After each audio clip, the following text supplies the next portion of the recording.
နောက်နေ့ကဘာဖြစ်လာမလဲဆိုတာဘယ်သူမှကြုံမပြောနိုင်ဘူးအကြမ်းဖက်ဖြိုခွင်းတာတွေလည်းရှိကောင်းရှိလာနိုင်တယ်ကျွန်တော်တို့ပြင်ဆင်ထားရမှာအင်တာနက်ဖြတ်တာတွေလုတ်ကောင်းလုပ်နိုင်တယ်ဒါတွေကြိုတွေးထားရမယ်အဲ့တော့ရက်ွက်ထဲမှာဗျာရပ်မိရပ်ဖတွေလုံခြုံရေးတွေကျွန်တော်တို့လူငယ်တွေနဲ့ပေါင်းပြီးတော့အားလုံးဆက်သွယ်ကင်ထားရလိမ့်မယ်ဒီစစ်ခေါင်းဆောင်တွေရဲ့လက်ကင်တုတ်တွေရဲ့ရန်ကာဝယ်ထားတော့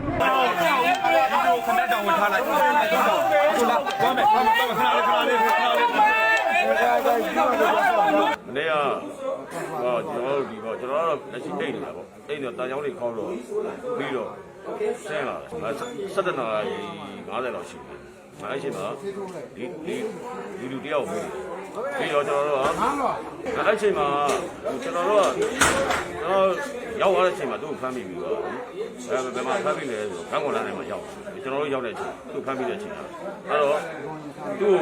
ကိုလက်လွတ်ချလို့မဖြစ်အောင်ကျွန်တော်တို့ကထင်းထင်းလေးနဲ့နေတယ်ရောက်အုပ်ချုပ်မှုသွားရတယ်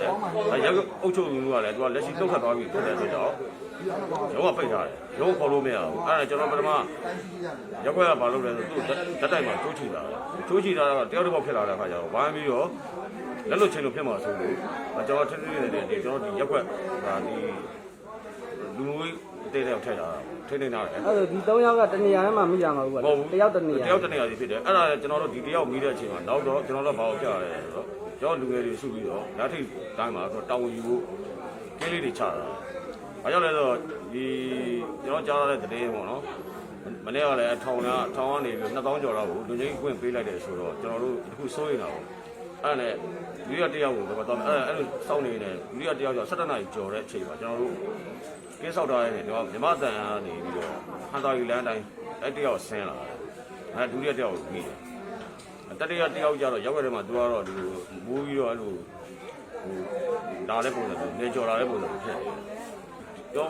ဆိုရင်ညနေဆိုကျွန်တော်တို့လူငယ်တွေစုပြီးတော့ဒီကိစ္စကိုကျွန်တော်ဆွေးနွေးတိုင်ပြန်အောင်ညာပိုင်းကင်းဆောက်ဖို့အတွက်လူနဲ့ရဲတပ်ဖွဲ့လည်းမရှိပါဘူးအခုလိုဖြစ်နေတဲ့အချိန်မှာဆိုရင်ဒါအော်တော်ဖြစ်နေပြီလူနဲ့ရဲတပ်ဖွဲ့လာရောက်လေးမြန်းခြင်းလည်းမရှိဘူးလာရောက်စုံစမ်းခြင်းလည်းမရှိပါဘူးအခုချိန်မှာတော့ဗျာတာဝန်ရှိတဲ့လူကိုမရှိတော့ဖြစ်သွားပြီဗျာနော်ရုံးတွေကလည်းပိတ်ထားတယ်ဗျာဥက္ကဋ္ဌတွေကိုလည်းလိုလဲဆိုထွက်စာတင်ခိုင်းထားတယ်ဗျာနော်ထွက်ခိုင်းထားတယ်ထွက်ခိုင်းထားတဲ့အခါကျတော့ဒီရက်ကွက်မှာလုံခြုံမှုလုံးဝမရှိတော့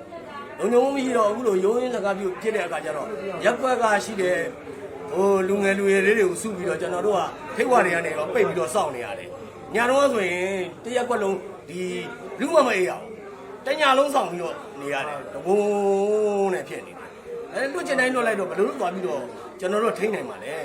ဟုတ်လားအာဏာပိုင်ဖွဲ့အစည်းမှမဟုတ်တော့အာဏာပိုင်ဖွဲ့အစည်းမရှိတဲ့အခါကျွန်တော်တို့ဘယ်လိုမှထိန်းလို့မရဘူးလေရဲတပ်ဖွဲ့ဆိုတာအမြင်လုံးမမြင်ရတာမြင်ကုန်မမြင်ရတော့ဘူးရဲတပ်ဖွဲ့နော်အဲ့တော့ကျွန်တော်တို့ကဘာဖြစ်လဲရောက်ကမှကိုနီးကွန်းနဲ့အခုထိန်းသိမ်းနေရတဲ့ဘဝကိုရောက်နေတယ်တခြားမျိုးတွေကပြည်သူပြည်သားတွေကိုလည်းဘယ်လိုလဲဆိုတော့အားလုံးညညွတ်လေးနဲ့ပေါ့နော်ဘီယူတစ်ဆိုင်လေးနဲ့နေကြပေါ့နော်အများကြီးအခက်အခဲတွေဖြစ်လာနိုင်တယ်ဆိုတော့တို့ပြောချင်တယ်ဗျာနော်